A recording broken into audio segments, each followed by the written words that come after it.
Environmental Protection, which runs the city's water and sewer operations.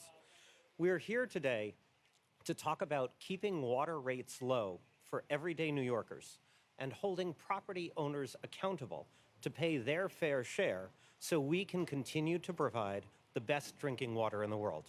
To talk more about this, let me introduce New York City Mayor Eric Adams. Thank you. Thank you so much, Red, and you and your team over at DEP. We're here to talk about Hotel Hayden. They consider themselves to be one of the coolest and hippest hotels in the city.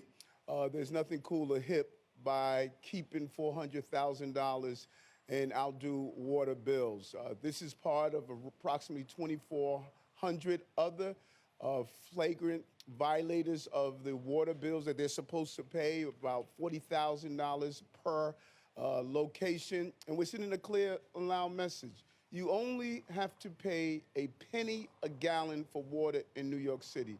And the reason you're able to do that is because we upkeep our water system, and other New Yorkers pick up the tab for these water costs. When we have violators like the Hayden Hotel, it sends the wrong message that you have low and moderate income New Yorkers, homeowners, property owners who are doing their share, but large commercial establishments are not doing theirs. That is not going to continue to happen. We're going to place a sticker on the hotel's front, and we're going to send a loud message. You have 2 weeks. We've tried everything. We try to communicate with you. Our goal is never to turn off your water. Our goal is to get you to pay your water bill. Folks have saved millions of dollars by taking us up on our Amnesty offer.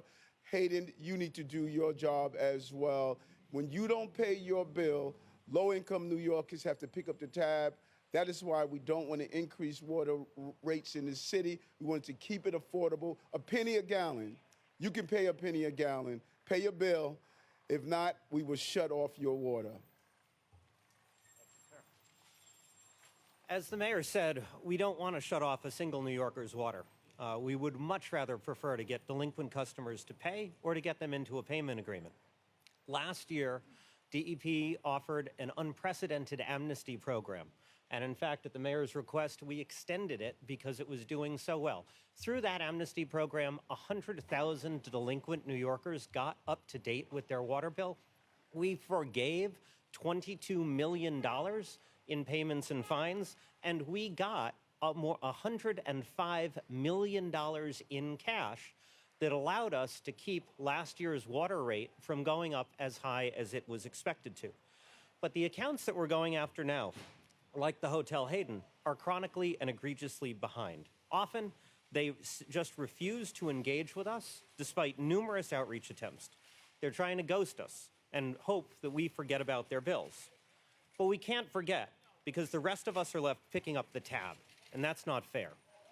The money we collect is used by DEP to keep water rates low. This money allows us to reinvest in the system, a system that supplies half of New York State with the most delicious drinking water in the world. During the pandemic, DEP saw a significant increase in the number and balance of delinquent accounts, and currently, $1.3 billion are owed to our water system. A lot of customers fell behind.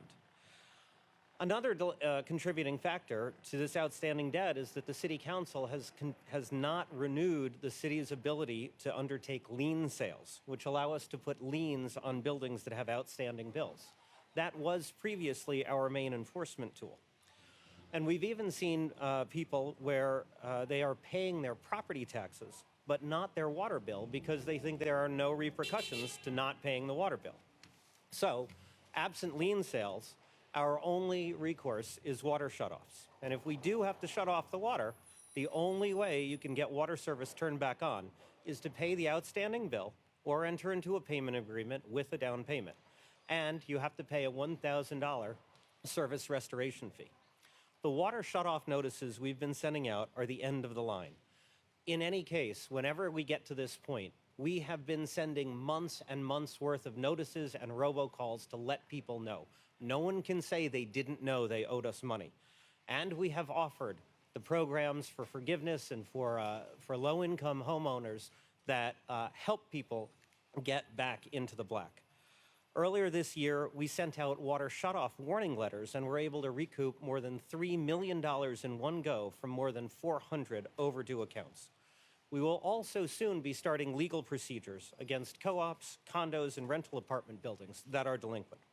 So we hope you'll help us get the word out today to help us keep water rates low and prevent someone from losing water. Thank you. Yes. Go ahead, Mike. I do have a question, actually. Has the administration made any overtures to the council to get that lead sale situation sorted out? And if so, what overtures were made? The Intergovernmental Affairs team we have been in constant communication. No one likes lien sales. All of us, as a property owner, I don't want it as well. But you need tools to send a message for frequent violators, such as property tax, water bills.